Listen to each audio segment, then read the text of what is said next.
Let me just pause that. Oh, I didn't even pause it. There we go. Got that pause. Look at that. I'm all fucking glittery. How's that for an intro? Crazy stories with Uncle Swamp Bass. That's me. Um, the sun is shining right on it. I'm shaking my boobies. Anyways, I got a good story for you that came out of a Facebook memory that was on. Man, that's really bright. Anyways, um, years ago when Mike and I first started working on the X Files, and I mean we were immersed in that the truth is out there kind of whole mindset.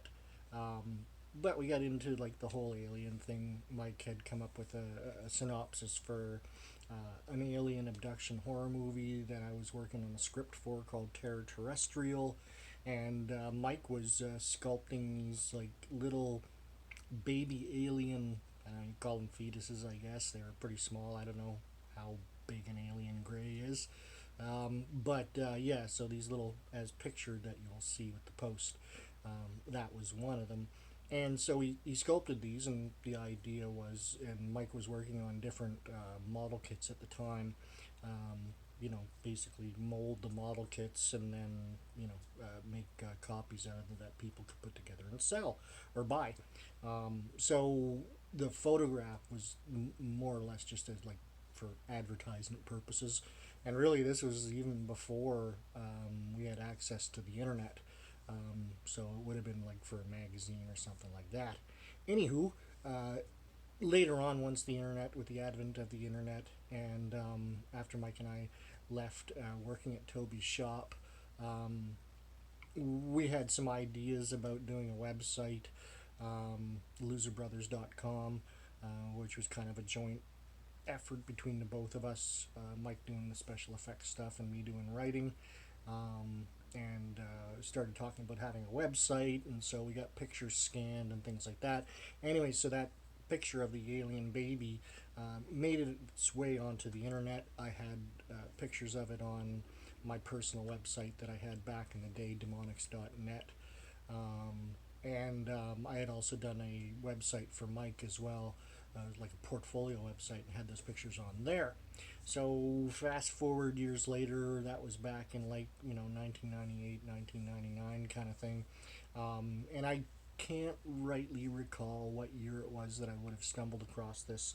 But as I got onto the internet and got into all the things that I'm into, conspiracies and conspiracy websites and forums, and also the paranormal, occult, and extraterrestrial stuff. Coast to Coast AM, which I look at now as like really like the weekly world news radio station. My angle has always been I'd love to believe in aliens, I'd love to believe in ghosts, in the supernatural. I've been into it, I've been reading about it since I was a child, like literally since I was like 11 or 12 years old, and started getting books on ghosts and aliens and UFOs and Bigfoot and all that kind of shit. And really had kind of a passion for it. But that being said, I've never seen a ghost. I've never had a supernatural experience. I've never seen, I mean, I've seen some UFOs or UAPs in the sky, things that I couldn't identify, that I wouldn't come right out and say, "Oh, I saw a alien UFO." I would never say that. But Coast to Coast, had little bits and pieces. There's things in there that I found interesting. And one evening when I logged on to Coast, I was going through, I think, some of the newer posts, and all of a sudden there was this photo of these hands holding this alien baby, and I was like, "Holy shit, that's our alien baby on Coast to Coast." And with that post, and I can't remember if it was Nori, I think it was after Art Bell had passed away, but somebody from Coast to Coast was like, "Does anybody know or have any information about this photograph? Like, is this real? What is this kind of thing?" And I'm just laughing my ass off. And I believe I sent the link to Mike. And we also found online as well that Mutant Baby, which is another script that Mike had the idea for, and I wrote the script out.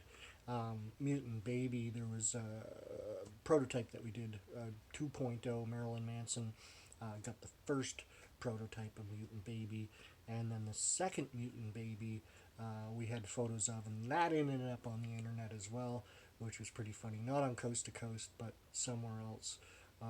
But I wrote to Coast and told them and said, hey, look, this photograph you people are wondering about.